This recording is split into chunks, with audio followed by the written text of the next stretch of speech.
La roske de brahata la labos. Shela baroske de brahata la babaroske telerebosh.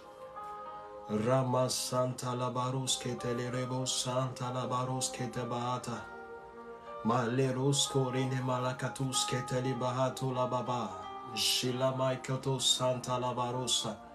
Oui, Père éternel, ce soir, nous t'élevons, nous te bénissons. Merci encore pour ta présence. Merci encore pour ta fidélité. Merci encore pour ton amour. Merci pour ta grâce. Seigneur, nous célébrons ta présence. Merci encore pour ce jour merveilleux de ce que tu nous as aimés alors que nous n'étions pas dignes. Ta faveur, ta grâce a été manifestée dans notre vie. Nous te bénissons, nous te rendons toute la gloire. Sois élevé, sois glorifié. Shalom, shalom à tous. Shalom, SP. Je te salue ma sœur. Je salue ceux qui sont en train de nous rejoindre. En tout cas, je vous salue dans le précieux nom de notre Seigneur Jésus-Christ. C'est une grâce, c'est une faveur pour nous de pouvoir partager ce moment avec vous, de pouvoir partager ce thème très important, à savoir rebâtir l'autel de Dieu. L'autel de Dieu dans notre vie est tellement important et nous voulons aujourd'hui continuer dans cette même dynamique pour pouvoir partager la bonne nouvelle, pour pouvoir nous cramponner à ce que Dieu veut pour nous. Nous allons passer un moment très important. Je salue tous ceux qui nous rejoignent maintenant. Que la grâce de Dieu, que la faveur de Dieu soit sur vous. Nous avons commencé cette petite série le vendredi dernier. Et aujourd'hui, nous allons continuer cette série toujours. Comment rebâtir l'autel de Dieu. Nous voulons rebâtir l'autel de Dieu. Nous bénissons encore Dieu pour ceux qui sont en train de nous rejoindre. En ce moment, nous te célébrons, nous bénissons ton Seigneur. Shalom, shalom à tous. Et nous allons entrer dans le vif du sujet. Nous allons soumettre ce programme entre les mains du Seigneur. Seigneur, Dieu de gloire, nous te rendons grâce, nous te bénissons, nous te louons, nous te célébrons. Merci, Père, pour ce que tu fais. Merci encore pour ce jour merveilleux. Merci, Seigneur Dieu de gloire, pour ta faveur sur nos vies. Merci, Seigneur Jésus, parce que tu es là au milieu de nous. Parce que la Bible dit que là où deux personnes sont rassemblées, tu es présent. Et Seigneur Dieu de gloire, ce soir, nous croyons que tu es présent par ton esprit. Et c'est toi qui viens nous enseigner. C'est toi qui viens nous conduire. C'est toi qui viens nous montrer la voie à suivre. Ce soir, Seigneur Dieu de gloire, nous ne sommes pas là pour écouter un homme. Nous ne sommes pas là, Seigneur Dieu de gloire, pour nous focaliser sur l'humain, sur l'intellect, Seigneur Dieu de gloire. Mais nous voulons nous focaliser sur ton esprit. Esprit de Dieu vivant, viens ce soir nous équiper. Viens ce soir parler à nos cœurs, afin que nous puissions être redimensionnés, afin que nous puissions être transformés par ta présence. Nous avons besoin de toi, Esprit de Dieu souverain. Nous crions à toi ce soir pour voir ton règne s'établir en nous. Nous avons besoin de toi, Esprit Saint, Esprit de grâce, Esprit de vérité. Nous t'invitons ce soir. Ne laisse pas la chair et le sang prendre le contrôle, mais nous voulons nous soumettre entièrement à toi. Laisse ta vie couler en nous. Viens contrôler nos vies. Viens nous diriger. Viens nous orienter sur le chemin que tu as préparé. Ne nous laisse pas emprunter le chemin que nous avons tracé, mais donne-nous de marcher selon tes voies. Nous avons besoin de toi. Saint-Esprit de Dieu, si tu ne parles pas, ne nous laisse pas parler. Si tu ne pries pas, ne nous laisse pas prier. Nous voulons que ce moment soit conduit, guidé par toi. Nous avons besoin de toi. Là, Jésus pouvait dire, je m'en vais vers le Père, mais je vous laisserai le consolateur. Oui, Saint-Esprit de Dieu, tout ce qui se passe sur terre est guidé, est conduit par toi. C'est pourquoi nous voulons rien faire sans toi. Ce soir, nous t'invitons, nous invitons ta présence, nous invitons ton nom, nous invitons ton backup, nous invitons ta présence. Merci Père éternel, je prie ce soir que tu puisses bouleverser une destinée. Je prie ce soir que tu puisses amener la vie là où la mort s'était installée. Je prie que Seigneur, là où il y avait les blocages, là où Seigneur il avait les limitations, je prie ce soir au travers de ton message que les vies soient libérées au nom puissant de Jésus. Je déclare que Seigneur Dieu de gloire, que là où Seigneur Satan retenait les vies captives, Seigneur, je déclare que la puissance de Dieu est libérée ce soir. La Bible dit que là où il se trouve l'Esprit du Seigneur se trouve la liberté. Et je déclare que la liberté est libérée ce soir dans le nom de Jésus. Parce que lorsque la parole est libérée, la parole amène la vie. La Bible dit, il envoya sa parole et sa parole guérit. Je prie ce soir que cette parole puisse apporter la vie. Je prie ce soir que cette parole puisse amener une restauration. Je prie que ce soir, que cette parole puisse restaurer un cœur brisé dans le nom puissant de Jésus. Je déclare que le règne de Dieu est établi ce soir. Je déclare que la main puissante de l'Éternel nous accompagne. Seigneur, nous nous abandonnons à toi, Seigneur. Nous croyons que c'est ta présence en nous qui fait toute la différence. Et nous voulons te rendre toute la gloire. Dans le nom précieux de Jésus. Dans le nom précieux de Jésus. En tout cas, je bénis le Seigneur encore pour ce jour merveilleux. Vendredi dernier, nous avons commencé à parler de rebâtir l'autel de Dieu. Et nous avons vu plusieurs exemples. Nous avons lu 1 Roi 18 où on a vu comment Élie a rebâti l'autel de Dieu et le feu de Dieu est descendu. Et je disais que Dieu ne peut pas intervenir dans un endroit là où il n'y a pas de modèle. Là où il n'y a pas de modèle, il ne peut pas avoir le feu. Le feu vient lorsqu'il y a un modèle. De la même manière qu'une ampoule, lorsqu'elle est claire, c'est parce qu'il y a une borne positive et il y a une borne négative également. Et tant qu'il n'y a pas cette borne positive et cette borne négative, bien aimé, je vous rassure qu'il n'y aura pas de lumière. De la même manière que Dieu ne peut pas intervenir dans une vie là où il n'y a pas son modèle. Dieu peut aujourd'hui opérer dans la vie du croyant qui a reçu Jésus-Christ parce que Jésus-Christ est le modèle que Dieu a toujours désiré, que le modèle que Dieu a toujours voulu. Et lorsque nous sommes cachés en Christ, la vie de Dieu coule en nous et nous commençons à produire les œuvres du Seigneur. Et c'est en ce moment-là que Dieu prend plaisir en nous et Dieu peut manifester ses desseins. Et j'ai dit aujourd'hui, beaucoup de gens ont renversé l'autel de Dieu dans leur vie. Dieu n'est plus à la première place. Dieu n'est plus au centre de leur vie. Ils ont bien commencé la vie chrétienne. Au départ, c'était des gens qui aimaient Dieu passionnément. Au départ, c'était des gens qui cherchaient Dieu de tout leur cœur. Mais à un moment donné, les choses de la vie ont commencé à gangréner l'amour de Dieu dans leur cœur au point de se détourner de Dieu. Et aujourd'hui, ils se rendent compte que l'autel qu'ils avaient renforcé, qu'ils avaient bâti en eux avec le Seigneur, cet autel a été renversé. Parce que là où Dieu n'est pas le pilier, l'ennemi va s'infiltrer. Là où Dieu n'est pas le fondement ne pourra pas résister. Beaucoup de gens aujourd'hui se plaignent. Oui, pourquoi Dieu tarde à accomplir des choses dans ma vie? Mais Dieu va te poser la question, ta vie est bâtie sur quel fondement? Le fondement de ta vie va déterminer la solidité de ta vie. Quel est le fondement sur lequel tu as bâti ta vie? Et c'est pourquoi on parle ce soir de rebâtir l'autel de Dieu. Nous avons besoin de rebâtir l'autel de Dieu. Lorsque l'autel de Dieu est rebâti de nos vies, c'est en ce moment-là que la puissance de Dieu, le chef-d'œuvre de Dieu, le gouvernement de Dieu est en marche. Le gouvernement de Dieu n'est pas en marche lorsque nous marchons par nous-mêmes. Le gouvernement de Dieu est en marche lorsque le modèle de Dieu est manifesté sur terre. De la même manière que lorsque Jésus-Christ priait, Jésus-Christ n'a pas prié dans le vent. Jésus-Christ n'a pas enseigné ses disciples à prier dans le vide. Il leur a donné un modèle. Il dit, lorsque vous priez, voici comment vous devez prier. Parce qu'il sait que le Père ne peut pas exaucer une chose qui est en dehors de son modèle. Il faut un modèle bien précis pour amener l'exaucement de Dieu. Certaines prières ne sont pas exaucées, non pas parce que elles ne sont pas bien formulées, mais parce que ces prières Dieu ne trouve pas son modèle au travers de cette prière. Parce que souvent, nos prières sont focalisées sur nous, dans le but de pouvoir satisfaire nos besoins et non les besoins de Dieu. Et c'est pourquoi vous allez voir certaines prières sont stériles. Et c'est pourquoi ce soir, Dieu veut que nous puissions rebâtir l'autel de Dieu dans notre vie. Bien-aimé, et je disais vendredi dernier que chaque esprit se nourrit d'une œuvre. Et j'ai dit que le Saint-Esprit est l'intermédiaire entre le monde spirituel et le monde physique. Le Saint-Esprit prend ce qui est à Jésus, parce que Jésus est assis dans les lieux célestes. Le Saint-Esprit prend ce qui est à Jésus et il nous le transfère.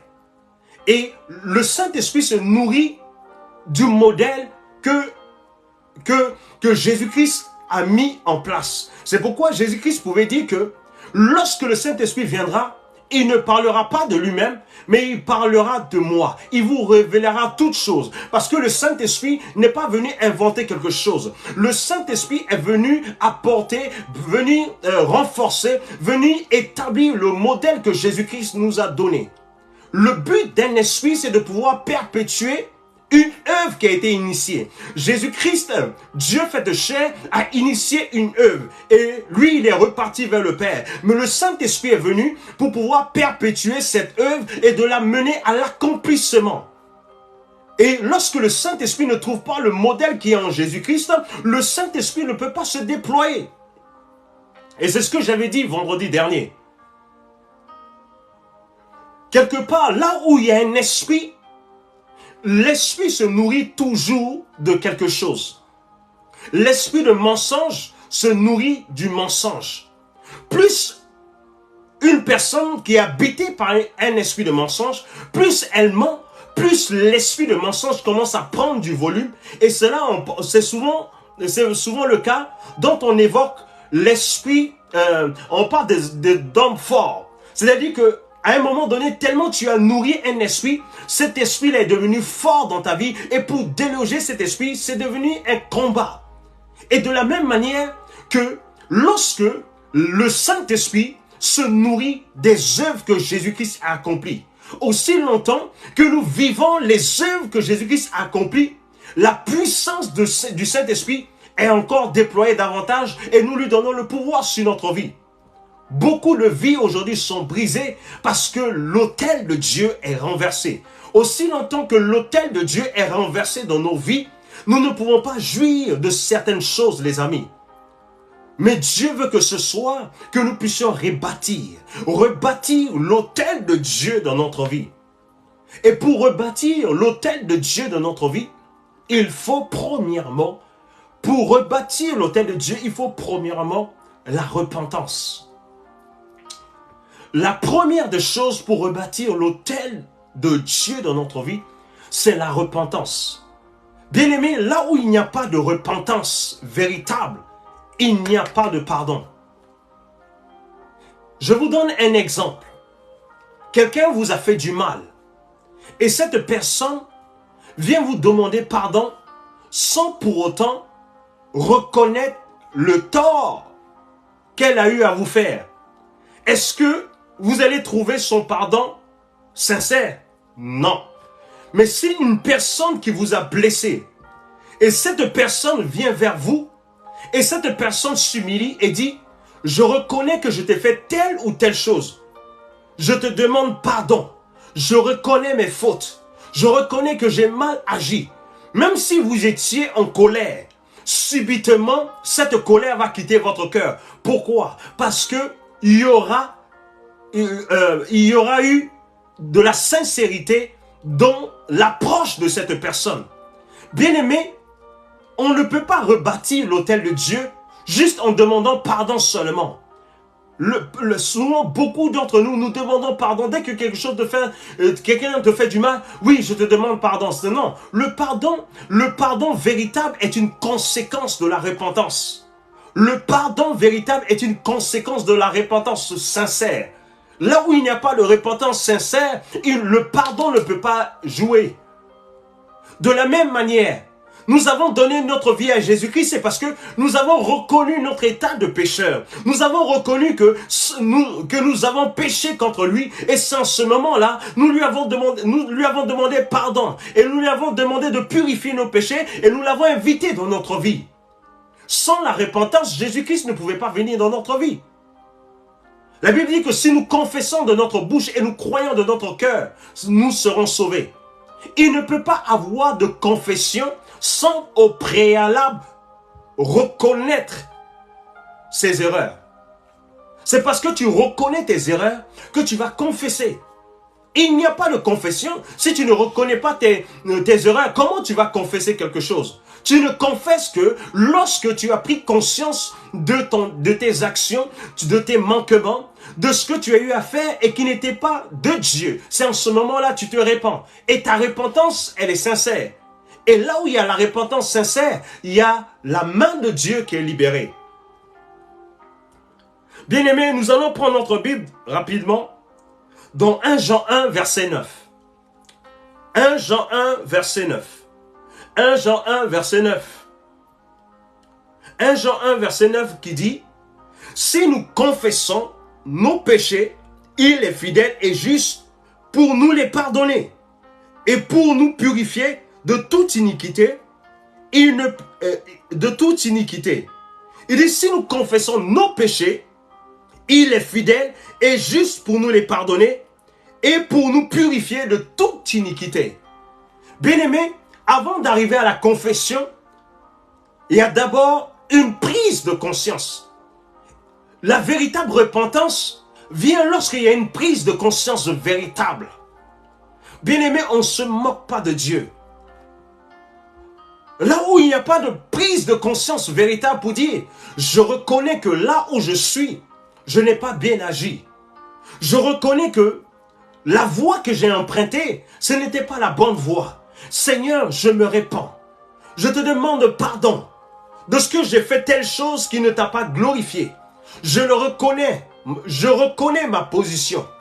Et je te demande pardon. » Bien-aimés, lorsque nous regardons les Écritures ici, on nous dit, si nous confessons nos péchés, bien-aimé, tu ne peux pas te lever du jour au lendemain, confesser ton péché, mais tu vas te lever pour confesser ton péché, premièrement, lorsque tu auras pris conscience de ton état, lorsque tu auras pris conscience de ta condition.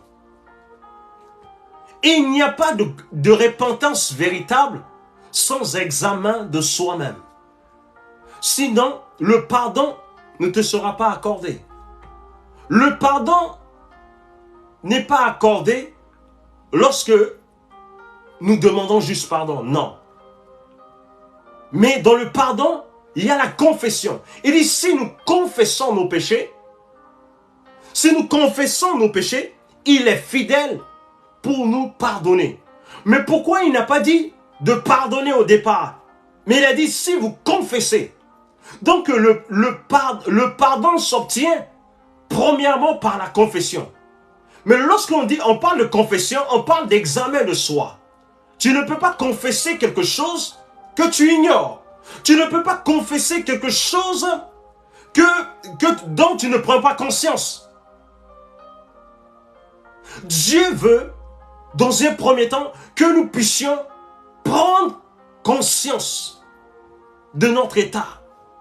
Et c'est là, pour rebâtir la muraille, pour rebâtir l'autel de Dieu dans notre vie, nous avons besoin de repentance.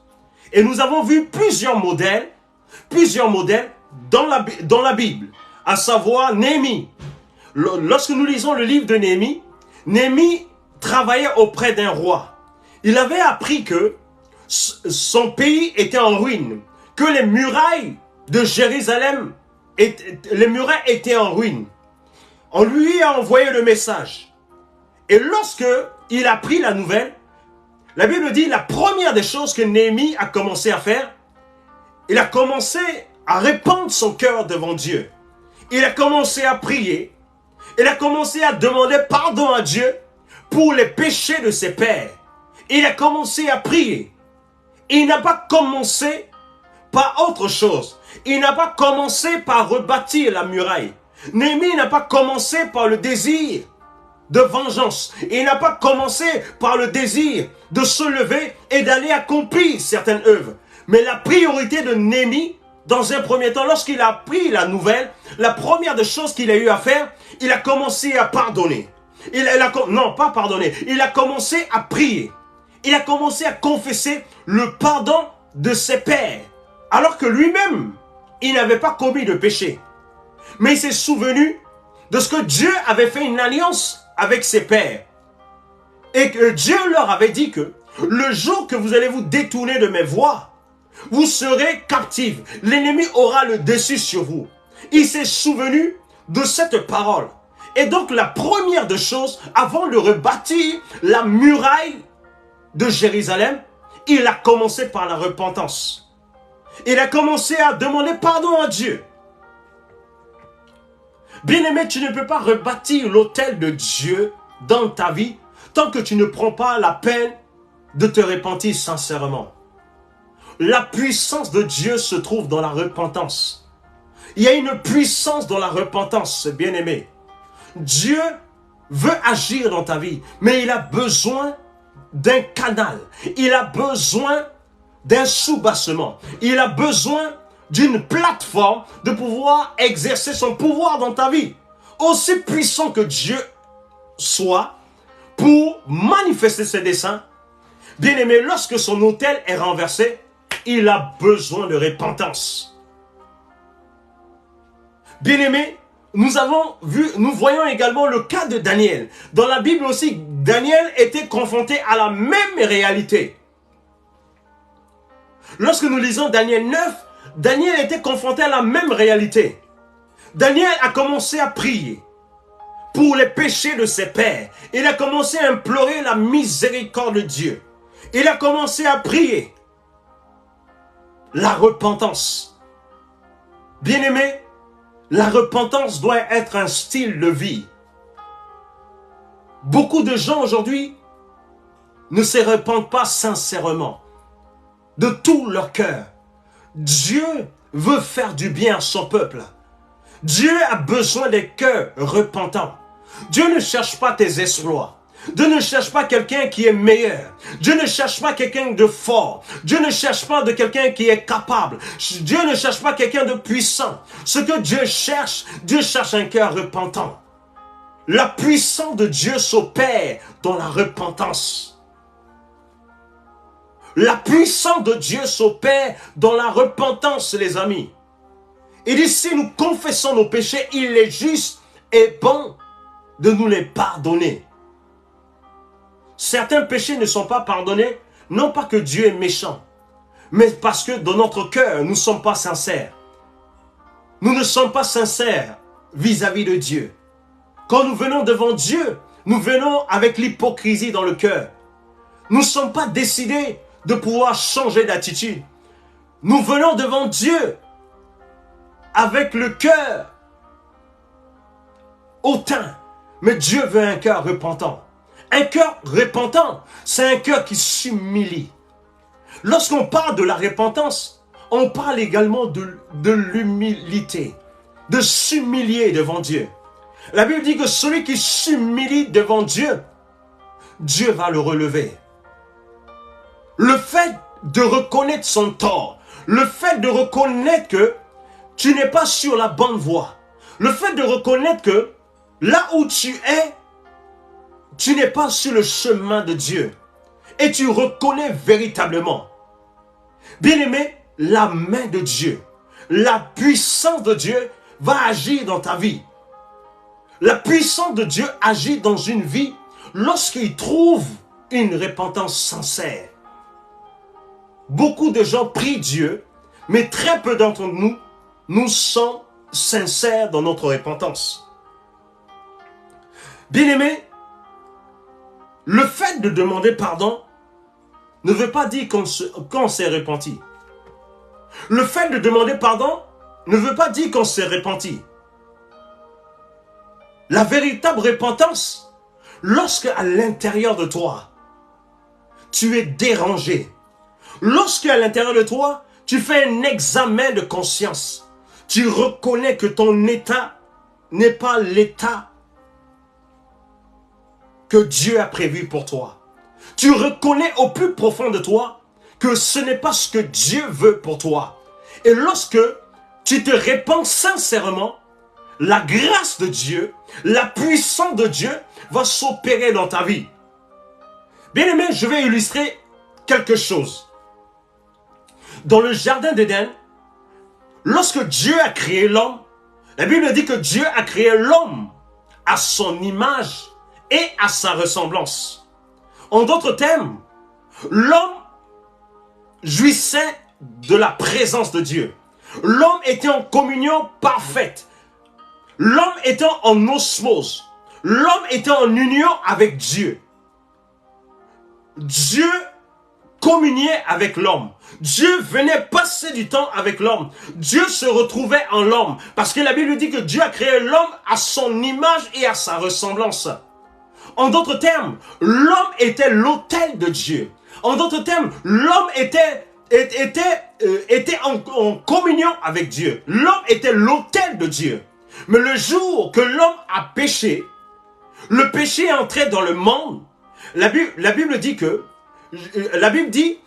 le jour où tu mangeras de ce fruit, tu mourras. Le jour que Adam a mangé de ce fruit, l'autel de Dieu qui était l'homme, l'autel a été renversé. Mais maintenant, dans le Nouveau Testament, nous voyons que cet autel a été rebâti par qui? Par la venue de Jésus. L'autel de Dieu que Dieu avait bâti en l'homme, qui a été renversé par le péché, dans l'Ancien Testament, dans le Nouveau Testament, Jésus-Christ est venu en tant que l'agneau de Dieu qui ôte le péché du monde. Celui qui est venu rebâtir ce que l'homme avait perdu. Et maintenant, quelque chose va se passer.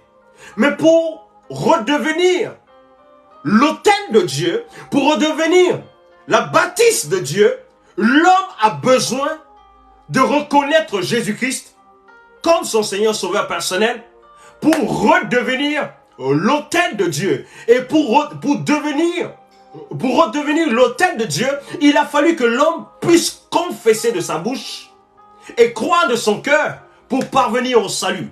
Parce que la Bible dit, c'est en confessant dans la bouche, en croyant du cœur que l'on parvient au salut.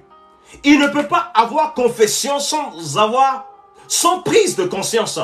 Pour venir au salut, nous avons pris une conscience, nous avons examiné notre vie, nous avons examiné la parole de Dieu, et cette parole a exposé nos faiblesses, cette parole a exposé le besoin vital de notre être. Et cette parole nous a conduit à Jésus-Christ. Nous sommes repentis, nous avons demandé pardon à Jésus, nous l'avons invité dans notre cœur, et en ce moment-là, nous sommes redevenus l'autel de Dieu. L'autel de Dieu, c'est toi et moi, nous qui avons reçu l'Esprit de Dieu.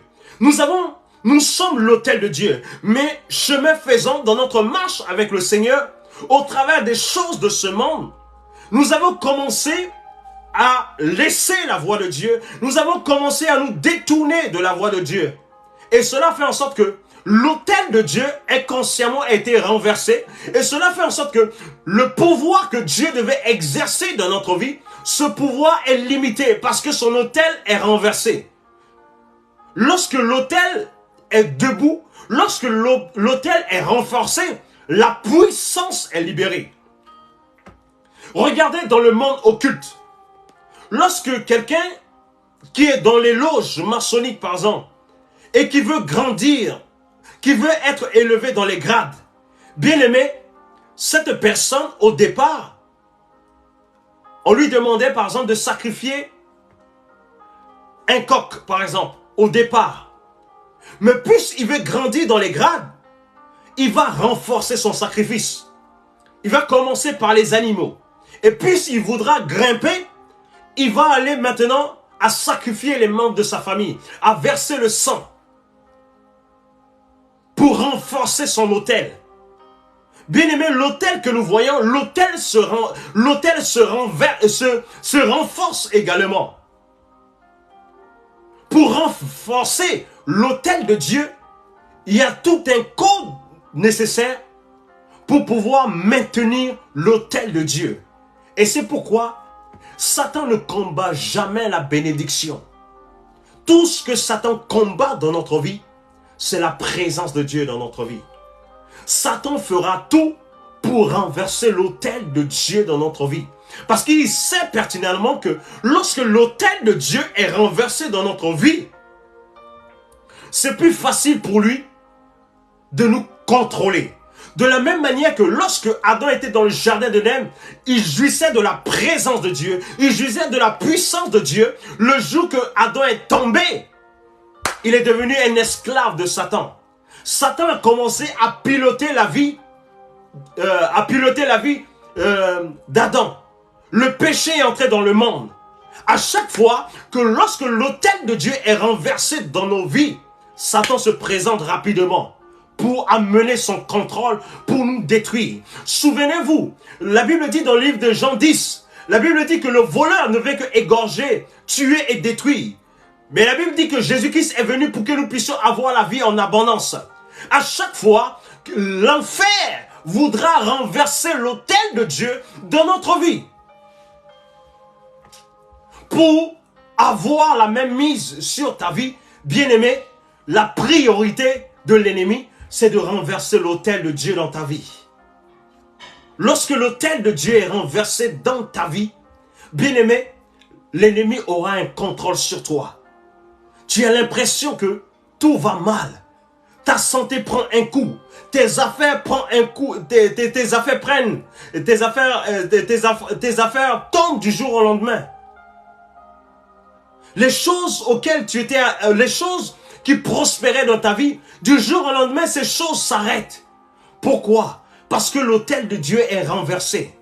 Bien-aimé, nous avons besoin d'alimenter l'autel de Dieu constamment dans notre vie. Là où l'ennemi t'amène dans l'assoupissement, t'amène dans la tiédeur, dans le but de renverser l'autel de Dieu pour pouvoir contrôler ta vie. Bien-aimé, Dieu veut que nous puissions rebâtir l'autel de Dieu. Dieu veut que nous puissions rebâtir son autel dans notre vie. Alléluia. Il a dit que si nous confessons nos péchés, il est juste et bon de nous les pardonner.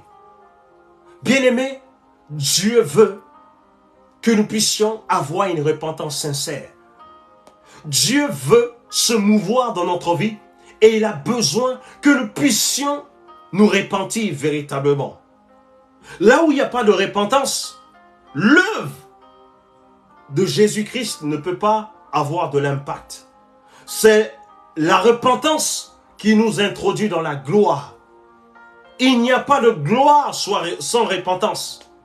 C'est la repentance qui nous amène dans le chemin, qui nous amène sur la voie de la gloire.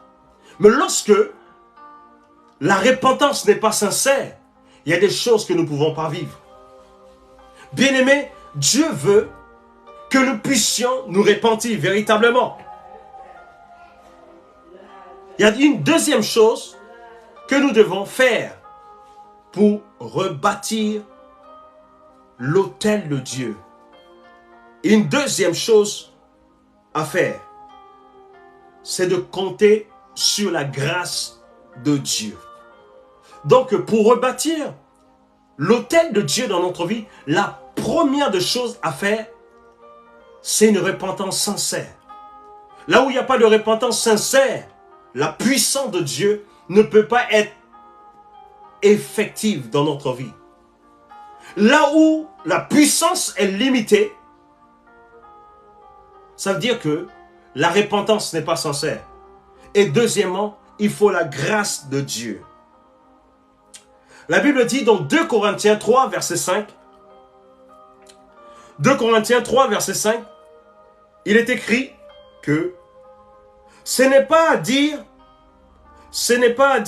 que nous soyons nous-mêmes capables de concevoir quelque chose comme venant de nous-mêmes. Notre capacité, au contraire, vient de Dieu. C'est l'apôtre Paul qui parle dans 2 Corinthiens 3, verset 5. Souvenez-vous, c'est la repentance qui nous a amenés au salut. Mais le salut est obtenu par quoi? Le salut est obtenu par la grâce de Dieu. Donc pour rebâtir l'autel de Dieu dans notre vie, au préalable, il faut la repentance. Et deuxièmement, il faut s'appuyer sur la grâce de Dieu. C'est la grâce de Dieu également qui va nous donner la capacité de rebâtir l'autel de Dieu.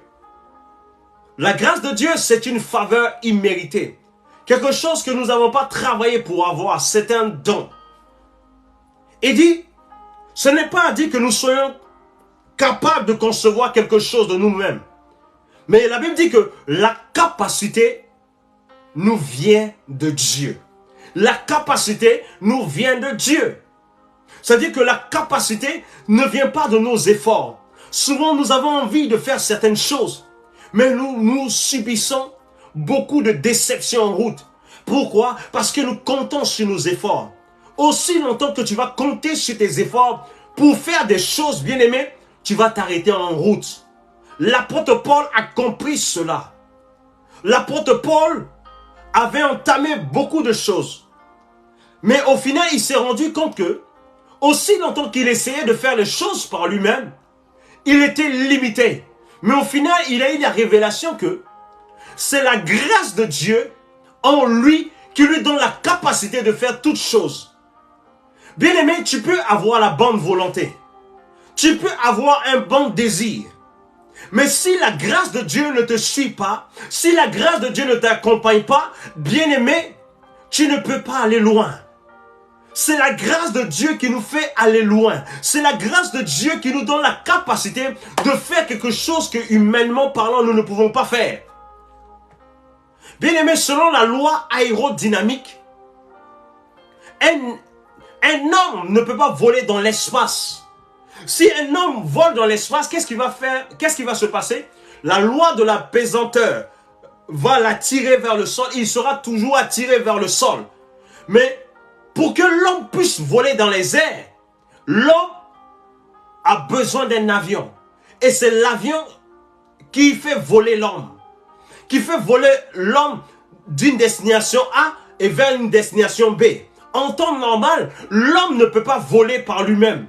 Mais pour pouvoir voler, l'homme a besoin d'une capacité qui va lui permettre de pouvoir voler. De la même manière, la grâce de Dieu est une capacité que Dieu nous a donnée pour pouvoir faire des choses que, humainement parlant, nous ne pouvons pas faire. Et c'est pourquoi l'apôtre Paul pouvait dire, notre capacité ne nous vient pas de nous. Notre capacité vient de Dieu. Tu veux rebâtir l'autel de Dieu, tu veux rebâtir la muraille de Dieu dans ta vie, tu as besoin de la grâce de Dieu. Tu dois dire à Dieu, Seigneur, je compte sur ta grâce. J'ai besoin de ta grâce dans ma vie. Si ta grâce ne me suit pas, ne me laisse pas faire. J'ai besoin de cette grâce. C'est la grâce de Dieu qui nous qualifie. C'est la grâce de Dieu qui nous positionne. Parce qu'il n'y a rien de nous qui pourra nous donner la position nécessaire devant Dieu. La grâce a été pourvue en la personne de Jésus-Christ. Tu as besoin de la grâce de Dieu pour rebâtir l'autel de Dieu dans ta vie. Pour rebâtir la communion rebâtir la communion dans ta vie, tu as besoin de la grâce de Dieu. Donc tout ce que tu dois faire, tu dois demander la grâce de Dieu. Bien-aimé, aussi longtemps que tu essaieras de faire les choses par tes efforts, tu entres sous la loi. Pourquoi je dis cela? Chaque fois que tu essaieras de faire les choses par tes propres efforts, par ton intelligence, par tes capacités, tu entreras sous la loi. Pourquoi? La Bible dit, dans le livre de Romains 7, que aussi longtemps que l'homme est vivant, la loi exerce son pouvoir sur l'homme. Aussi longtemps que l'homme est vivant. Ici, vivant veut dire, en d'autres termes, aussi longtemps que tu essaies de faire les choses par tes propres efforts, la loi va exercer son pouvoir sur toi. Mais aussi longtemps que tu fais les choses en t'appuyant sur la grâce de Dieu, la puissance de Dieu commence à opérer dans ta vie. Parce que, souvenez-vous, la Bible dit que nous sommes morts avec Christ. Et nous sommes ressuscités avec Christ. Ce n'est plus nous qui vivons, mais c'est Christ qui vit en nous. En d'autres termes, si tu veux faire les choses par tes efforts, ça veut dire que tu reviens à la vie. Et la loi exerce son pouvoir sur toi. Mais lorsque tu comptes sur la grâce de Dieu, tu es en train de libérer la puissance de Dieu. Parce que ce n'est plus toi qui vis, mais c'est Christ qui vit en toi. Christ est l'esprit de grâce. Et la grâce de Dieu est manifestée dans ta vie. Et cette grâce te donne la capacité de faire des choses que tu n'avais pas la possibilité de faire humainement parlant. Pourquoi il y a tant d'échecs dans la vie des chrétiens? Pourquoi il y a tant d'échecs dans la vie des chrétiens? Parce que les chrétiens croient que la capacité, la force vient d'eux-mêmes. La capacité ne vient pas de toi, mon frère, ma soeur. La capacité vient de Dieu. Et le Saint-Esprit qui nous a été donné, l'Esprit de grâce, c'est lui qui nous rend capables. Aussi longtemps que tu croiras que de tes propres efforts, tu pourras arriver à destination. Bien-aimé, tu te trompes. La loi exerce son pouvoir sur l'homme aussi longtemps que l'homme vit. Mais lorsque l'homme en Christ, lorsque l'homme met en Christ, la loi n'a plus de pouvoir et l'homme opère sous la grâce, la puissance de Dieu est libérée. Romains 7 le dit bien. La loi exerce son pouvoir sur l'homme aussi longtemps qu'il vit. Mais lorsque l'homme meurt, la loi n'a plus de pouvoir. La Bible dit que nous sommes morts avec Christ, nous sommes ressuscités avec lui. Et lorsque nous nous appuyons sur la grâce de Dieu, nous nous appuyons sur Christ lui-même. La loi n'a plus de pouvoir sur nous. La capacité nécessaire dont nous avons besoin pour faire les œuvres de Dieu, cette capacité est libérée directement dans notre vie. Bien aimé, pour rebâtir la muraille de Dieu, pour rebâtir l'autel de Dieu dans ta vie, dans ma vie, nous avons besoin impérativement de compter sur la grâce de Dieu.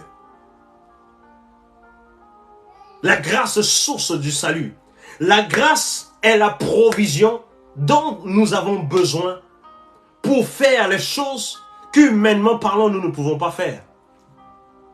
La preuve en est que tout ce qui est conduit par le charnel, par l'humain, incarne une faiblesse. Tout ce qui émane du divin n'a pas de faiblesse. Parce que la faiblesse, c'est pour l'homme. Mais la grâce nous prête ses capacités. Dieu veut rebâtir l'autel dans ta vie. Bien-aimé, Dieu veut que ta vie soit véritablement son autel. Afin que ses desseins, sa volonté soient pleinement manifestés dans ta vie. Et pour cela, tu as besoin de la grâce de Dieu. Nous prions ce soir dans le nom puissant de Jésus. Seigneur, nous prions parce que tu es là parmi nous. Ce soir, nous avons vu 2 points. Nous avons vu la repentance et nous avons vu la grâce. Seigneur, ce soir, je viens devant le trône de la grâce me repentir sincèrement de mes voix, de mes paroles, des actions que j'ai posées et qui ne t'ont pas honoré. Je te demande pardon. Je me répands et je plaide le mérite du sang de Jésus. Seigneur, pardonne-moi. Pardonne mon frère. Pardonne ma soeur, Seigneur Dieu de gloire. Nous avons besoin de nous repentir véritablement. Et ce soir, nous venons devant le trône de la grâce et nous jetons la couronne de nos vies devant toi.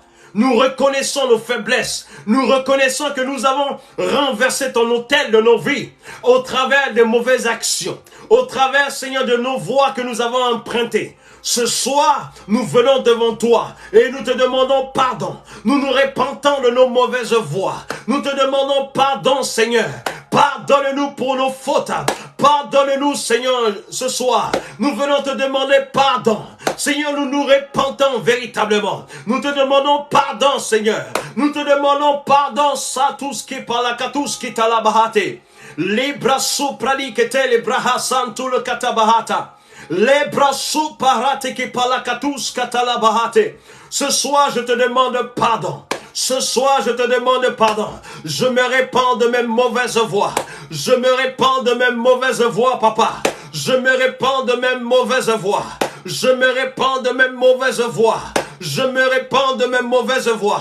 Je te demande pardon. Je te demande pardon. Je te demande pardon pour mon frère. Pour ma soeur, ce soir, nous te demandons pardon. Nous nous repentons de nos mauvaises voies. La douce qui par la catous qui paralimas. Mantili bahatus ke palakatus ke palakate. E parusha lakatus ke prania. La son telebra andes ke palakatusa. Makalos ke palakites ke palakatus. Maya sadi balakatus ke palakatusa. Seigneur, nous nous répentons de nos mauvaises voies. Ce soir, nous prions également que la grâce, Seigneur Dieu de gloire, source du salut, Seigneur, soit effectif, soit manifeste dans nos vies. Seigneur, nous comptons sur toi. Nous te demandons pardon pour toutes les fois que nous avons essayé de faire les choses par nous-mêmes. Là où nous avons essayé de faire les choses par nos compétences, par nos capacités. Ce soir, nous te demandons pardon. Nous dépendons de toi. Nous te demandons pardon pour les mauvaises voies que nous avons empruntées. Nous comptons sur ta grâce. Que ta grâce puisse parler sur nos vies. Nous te demandons, Seigneur, que ta miséricorde puisse parler sur nos vies. Laisse parler ta miséricorde, Papa. Laisse parler ta miséricorde. Laisse parler ta miséricorde. Je prie pour une âme ce soir, que là où, Seigneur, le jugement devait s'abattre sur toi, je déclare ce soir que la miséricorde de Dieu puisse parler en ta faveur. Laisse parler ta miséricorde sur cette vie, sur cette destinée. Je prie que la miséricorde, Seigneur, qui fait triompher sur le jugement, que là où il y avait le jugement satanique et démoniaque, là où le jugement démoniaque avait été arrêté dans le domaine occulte, dans le domaine satanique, je déclare dans le nom puissant de Jésus que, Seigneur Dieu de gloire, ce jugement soit renversé ce soir à cause, Seigneur, de ta miséricorde, à cause de ta miséricorde. La miséricorde de Dieu nous fait triompher du jugement. Je déclare, Seigneur Dieu de gloire, là où il y avait un jugement de mort prématurée qui avait été lancé dans la sphère spirituelle contre nos vies, contre nos destinées, contre nos familles, je déclare que la miséricorde de Dieu nous délivre de ce jugement. Là où l'ennemi s'était tenu devant le trône de la grâce pour nous combattre, je déclare dans le nom puissant de Jésus que cela soit détruit dans le nom de Jésus. Je déclare que tout jugement de mort qui a été prononcé sur ta vie, je déclare dans le nom puissant de Jésus que ce jugement soit consumé dans le nom de Jésus. Je déclare par l'onction de Dieu que là où tu te trouves, que là où ton nom avait été signalé dans le monde occulte pour te voler la vie avant le temps, je déclare ce soir, alors que la miséricorde de Dieu est en train de parler, je déclare la puissance de Dieu est libérée sur ta vie. Je déclare que la miséricorde de Dieu est libérée sur ta vie pour détruire les œuvres des ténèbres sur ta vie. Là où il y avait l'esprit de mort sur ta vie, je déclare que ce soir, que l'esprit de mort te quitte, l'esprit de mort te quitte, l'esprit de mort te quitte, l'esprit de mort te quitte, dans le nom puissant de Jésus. Je déclare que toute maladie liée à l'âme et qui te faisait souffrir, qui t'amenait dans la dépression, je déclare que tu es libre dans le nom puissant de Jésus. Je déclare la liberté sur ta vie à cause de l'onction de Dieu qui brise les jougs. Je déclare que tout joug étranger que l'ennemi a établi en toi te lâche au nom de Jésus. Te lâche au nom de Jésus. Je déclare que toute maladie incurable qui a été logée dans ton corps et qui a été diagnostiquée il n'y a pas très longtemps, je déclare la main de Dieu, que la main de Dieu se pose sur toi et te libère dans le nom de Jésus. Je déclare que toute main invisible qui te contrôlait, qui contrôlait ta vie, je déclare que la puissance de Dieu te libère. Je déclare que tous les esprits des eaux qui contrôlaient ta vie et qui amenaient tes couches à être souillées le soir, je déclare que la puissance de Dieu te libère dans le nom de Jésus. Je déclare que la puissance de Dieu te libère. La puissance de Dieu te libère. Là où tes couches étaient souillées la nuit, je déclare dans le nom puissant de Jésus que tous ces esprits, les esprits humains qui t'étranglaient dans ton sommeil, je déclare que tu es libre. Je déclare que tu es libre dans le nom puissant de Jésus. La Bible dit que l'onction de Dieu brise les jougs, que tout joug étranger dans ta vie est consumé par le feu du Saint-Esprit. Je déclare que ton nom qui avait été réclamé devant les œuvres des ténèbres pour dire que cette saison, tu ne vivras pas longtemps, tu n'atteindras pas 2023. Je déclare que la main de Dieu, la miséricorde de Dieu te localise, la miséricorde de Dieu te localise, la miséricorde de Dieu parle sur ta vie, dans le nom puissant de Jésus. Je déclare ce soir que là où le Seigneur, l'ennemi t'avait maintenu au sol, tu ne peux pas avancer dans la vie. Tu as l'impression de tourner en rond. Tu n'avances pas. Je déclare que la main de Dieu se pose sur toi. La main de Dieu se pose sur toi. La main de Dieu se pose sur toi. La main de Dieu se pose sur toi. Et cette main te libère. Cette main te libère. Cette main te libère de tout joug étranger, de tout joug étranger, de tout joug étranger. Là où il y avait des jougs étrangers qui pesaient sur ta vie et qui contrôlaient ton destin, je déclare que ce joug étranger quitte ta vie ce soir. Quitte ta vie ce soir. Quitte ta vie ce soir. À cause de l'onction de Dieu. Les jougs étrangers tombent. Les jougs étrangers tombent. Les jougs étrangers tombent. La brasota qui palakatusa. Bele sopralikata la bahata. Le baus santa la barusata. Le barus que te le brahasa. Varus que te le brahasa santa caparana bayanda. Le brasso kotolobo saka. La brasso talababa. Tu as les problèmes de vue. Je déclare que l'onction de Dieu se pose sur ta vie et te libère de toute forme de cécité. Je déclare maintenant que ta vue est restaurée dans le nom puissant de Jésus. Je déclare que ta vue est restaurée dans le nom puissant de Jésus. Je déclare que ta vue est restaurée par l'onction de Dieu. Par l'onction de Dieu. Par l'onction de Dieu. Ta vue est restaurée. Ta vue est restaurée dans le nom puissant de Jésus. Je déclare, il y a une personne qui nous regarde en ce moment. Ton intelligence avait été volée. Tu as l'impression que tu as perdu tes capacités. Mais laisse-moi te dire, la nuit, il y a eu un transfert. Tout ce que tu avais, l'ennemi a transféré. Mais je déclare ce soir la restitution, la restauration de tout ce qui t'a été volé. De tout ce qui t'a été volé. Dans le nom puissant de Jésus, je déclare que la main puissante de Dieu se pose sur toi pour restaurer tout ce qui l'ennemi t'avait volé. Au nom puissant de Jésus, je libère la grâce de Dieu. Je libère la faveur de Dieu sur toi. La rasa katus ke telebrahasa. Ramaskado la barada maskanda la baba. La brosco pari ke telebrahata. Les ondes telebrahasa. La bahata katus ke telebrahata. Les paus ke telebahata. Il y a une personne qui nous regarde. Mais lorsque tu dors dans la nuit, tu as l'impression qu'on te poursuit. Tu as l'impression qu'on te poursuit. Je déclare que la main de Dieu se pose sur toi et vient ébranler tout ce qui n'est pas de Dieu dans ta vie. Je libère cette grâce. Je libère la main puissante de Dieu. Que la main puissante de Dieu vienne sur toi. Que la main puissante de Dieu vienne sur toi. Que la main puissante de Dieu vienne sur toi. Que là où tu es, cette main se pose sur toi. Que là où tu es, cette main se pose sur toi. Et cette main te libère. Cette main te libère. Cette main te libère. Cette main te libère. Cette main te libère. À cause de l'onction de Dieu. L'onction de Dieu te libère. L'onction de Dieu te libère. L'onction de Dieu te libère. L'onction de Dieu te libère. L'onction de Dieu te libère. Je te libère dans le nom de Jésus. Makatus kabalakata. La ruske balakatusa. La brasukata la bahata.